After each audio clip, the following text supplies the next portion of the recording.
Emily Carter was once known as the happiest woman in New York City. She worked as a journalist, lived in a small but cozy apartment, and loved her husband, Daniel Carter, with all her heart. She trusted him blindly. Daniel was charming, ambitious, and respected in society. Emily believed she was lucky to have such a man. But one rainy evening, her life changed forever. She returned home early from work and heard strange voices inside her apartment. Her heart started beating fast. When she opened the bedroom door, she saw Daniel with another woman. Emily felt her world collapse. Daniel didn't even apologize. Instead, he blamed her. "You're too busy with your job. I needed someone who understands me," he said coldly. That night, Emily left her own house with tears in her eyes and fire in her heart. Emily soon discovered the truth. Daniel was not just cheating, he had married her only for her money. Her father had left her a large inheritance, and Daniel had secretly transferred most of it to his own accounts. She went to the bank and checked the records. Her hands trembled. Her trust had been stolen along with her money. When she confronted Daniel, he laughed. "You can't prove anything," he said. Emily realized she was not just a betrayed wife, she was a victim of a planned crime. That night, she didn't cry. She made a decision. She would take revenge. Emily moved to another city and started a new life. She changed her appearance, her style, and her attitude. She trained herself in law and financial investigation. She learned how to track hidden money and expose fraud. Years passed. The weak Emily was gone. Now she was strong, confident, and fearless. Daniel, meanwhile, had become a powerful businessman using stolen money. People admired him, not knowing the truth behind his success. Emily watched from a distance. Waiting. Planning. Emily returned to New York under a new identity, Emma Collins, a business consultant. She contacted Daniel's company, offering her services. Daniel didn't recognize her. He was impressed by her intelligence and hired her immediately. Emily smiled secretly. She slowly gained access to his financial records. She found proof of illegal transfers, fake accounts, and corruption. Each document was a weapon. Each signature was a nail in his coffin. Emily sent the evidence anonymously to the police, the media, and the tax department. One morning, Daniel woke up to flashing cameras outside his mansion. His office was raided. His accounts were frozen. News channels screamed, "Famous businessman arrested for fraud and theft." Daniel was taken to court in handcuffs. His reputation was destroyed. His wealth vanished. Emily stood in the crowd, wearing sunglasses, watching him fall. In court, Daniel finally saw her clearly. "Emily," he whispered. She looked at him calmly. "You stole my love. You stole my money. Today, I took back my dignity." Daniel begged for forgiveness. But Emily felt no anger anymore. Only peace. Justice had spoken. Emily reclaimed her inheritance legally. She wrote a book about her story, Betrayal and Justice. It became a bestseller. Women across America praised her courage.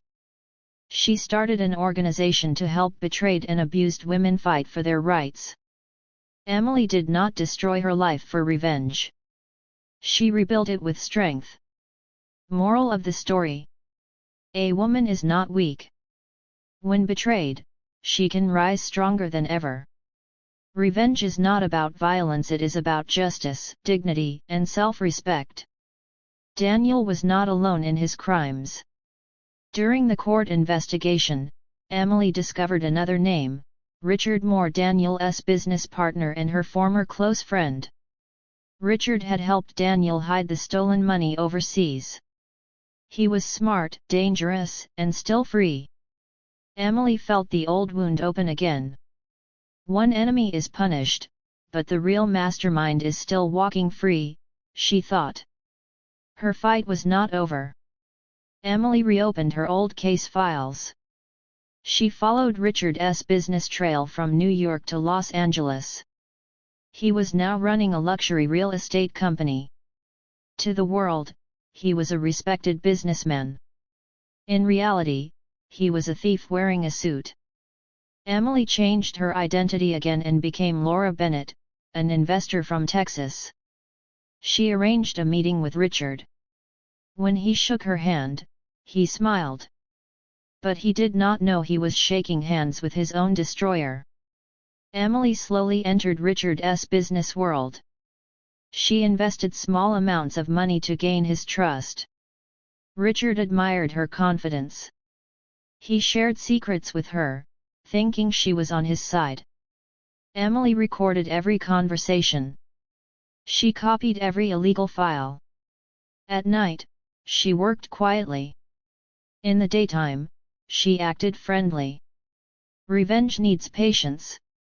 While searching deeper, Emily found something shocking. Richard had ruined many women before her. He had cheated, stolen money, and destroyed families. Some women had even lost their lives because of depression. Emily felt pain, but also power. She was not fighting only for herself anymore. She was fighting for all of them. Emily created a fake business deal worth millions of dollars. Richard couldn't resist. He signed illegal contracts. He transferred money into secret accounts. Everything was recorded. Every step was proof. Emily sent the evidence to the FBI and media just like before. But this time, she planned something extra. A press conference was called. Richard walked in proudly, wearing an expensive suit. Suddenly, screens behind him showed videos of his crimes. His voice recordings played loudly in the hall. Journalists shouted questions. Police entered the room. Richard's face turned white. "You trapped me," he whispered. Emily stood up from the crowd. "Yes," she said calmly. "And this time, the world will know your real face." Richard was arrested and sent to prison beside Daniel. The two men who had destroyed Emily's life were now locked behind bars. Daniel saw her again through prison glass. "You ruined us," he said bitterly. Emily replied, "No. You ruined yourselves." Years later, Emily was no longer known as a victim. She was known as a fighter. Her organization grew across America. She helped women recover stolen money and confidence. One evening, she stood near the ocean and smiled. "My past tried to break me," she said softly, "but it made me stronger." Ending message. This is not just a revenge story. It is a story of power, justice, and survival. A woman's revenge is not cruelty, it is truth.